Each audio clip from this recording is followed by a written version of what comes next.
Hello, good evening, and greetings from Belleville, New Jersey. My name is Quaker Stanislaw Forfa, but I'm speaking to you this evening in the name of, the most important name ever to be spoken by human lips, Yeshua Messiah, Yahweh's Son, humankind's Redeemer. I know this is a very upsetting time for most kind-hearted, love-centered people, and it's to you I speak directly. Do not give up hope. Our Savior Brother has been alive and active in human affairs for 2016 years, and there is no reason to think that he will turn his back on us. Never has. Don't believe ever will. That's love. But as far as a basis for our hope, I think it could be found, in two places. The Electoral College, which is how our Constitution requires the office of presidency to be satisfied. That is to say, the electors, the representatives of the nation, there's a fixed number, I think there's 537 of them, must convene, gather, and cast their votes. Some states are bound by the way the election unfolded, but I understand that many states are free to vote their conscience. And I'm confident that, with the exception of some Russian conscripts pointing guns at the electors or their families, that these electors will come and make sense of this. The orange-haired demigod, the severely mentally ill would-be dictator, is unacceptable and cannot hold the office, such a dignified office as the American presidency. I agree, Ms. Clinton probably cannot either. But there are other choices that could be drawn from. So let us not be disheartened. Let us continue to be hopeful and keep faith. Keep faith with love.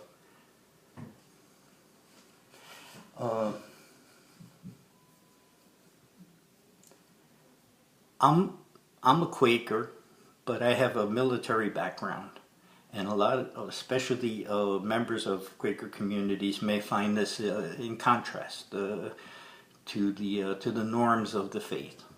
The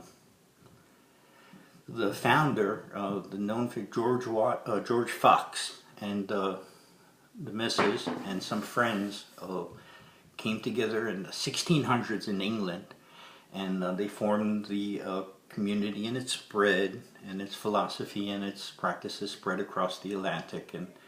And although it's not a very popular religion, and it's indeed in many ways it's distracted and confused and growing a little bit long in the hair,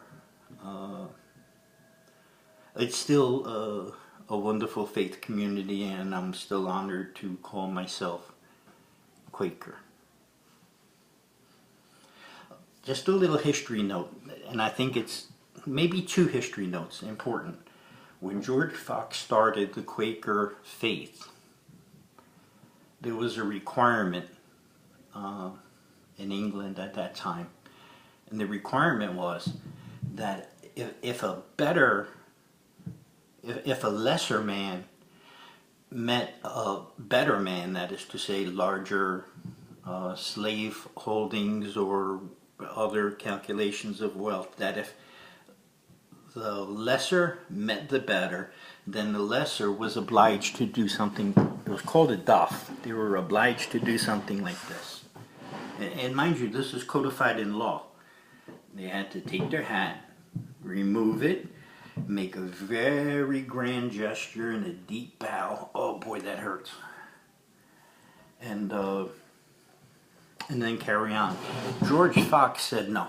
George Fox said, I'm looking at another human being equal to me as far as our creation is concerned.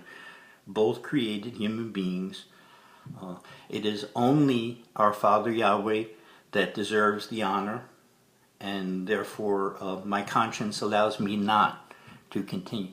They beat him like a drum numerous times.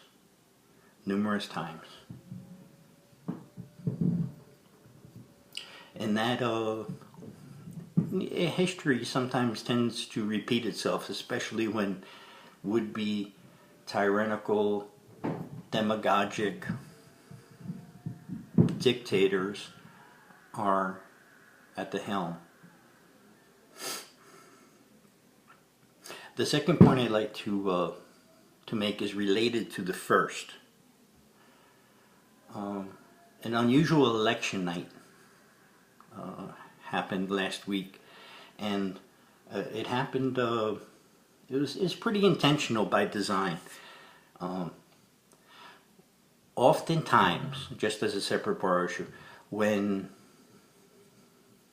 let's say, a person did something bad and they're arrested and taken into custody and then interrogated, oftentimes that interrogation is not a quick matter. As a matter of fact, it's very open-ended. There are some people in various prisons here and abroad that, have been interrogated for quite a while. Yeah, quite a while. And the point to that is to break a person's will. It's to get them to quit. It's to get them to, stop resisting. And indeed agree to whatever is being presented to them.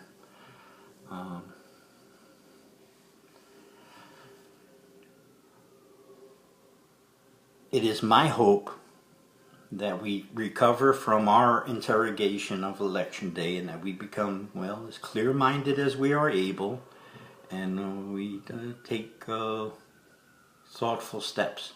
For instance, it is my considered opinion that the state of Ohio and Wisconsin, but more Ohio, needs to be protected. That there may well have been a large number of, let's say, foreign intruders invited by certain Americans to assist casting ballots, repressing ballots, clearing out ballots. And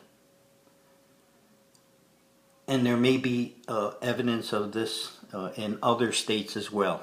Basically, we need a national recount is what is absolutely necessary, an outside recount. But barring that, the Electoral College can still save us. It can happen. It was designed that way. The Electoral College is a part of our Constitution, and it is the measure of a presidential election's legitimacy.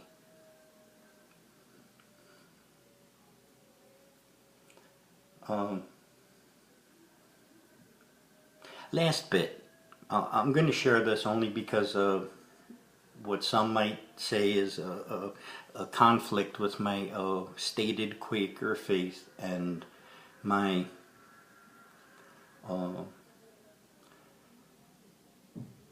personal decision to not hold true to the requirement of pacifism.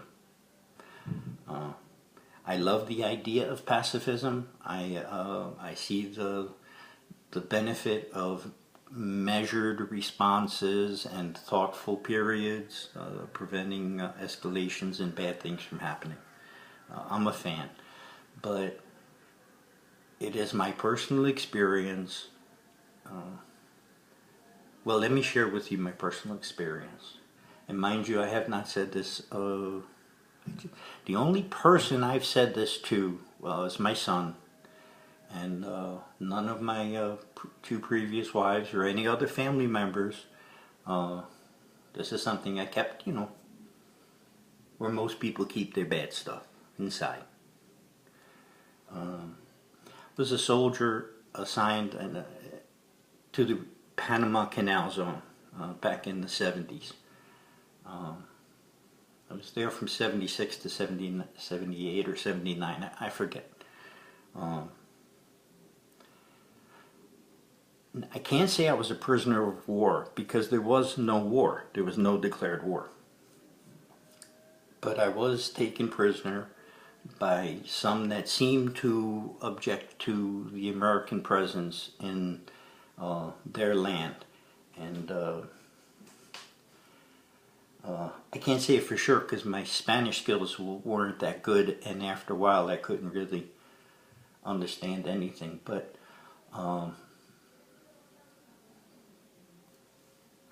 I do understand the mob lynching mentality, having lived it.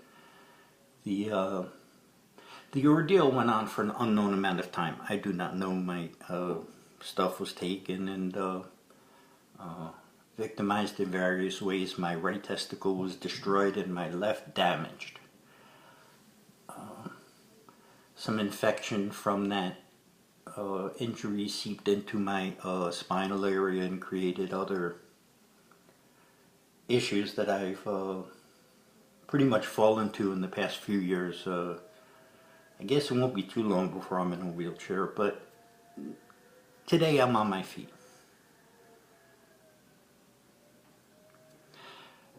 I mention that just to say that I know lynch party mentality, and regardless of my religious faith and my spiritual beliefs, I promise to myself that should it ever come to pass that I witness such an occurrence, there would be shots fired, and that's that.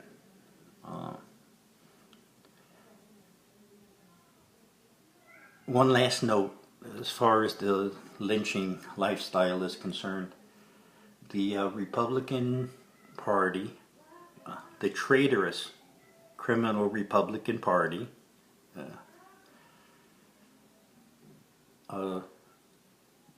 headed up by the Kentucky Senator Turtlehead Mitch McConnell,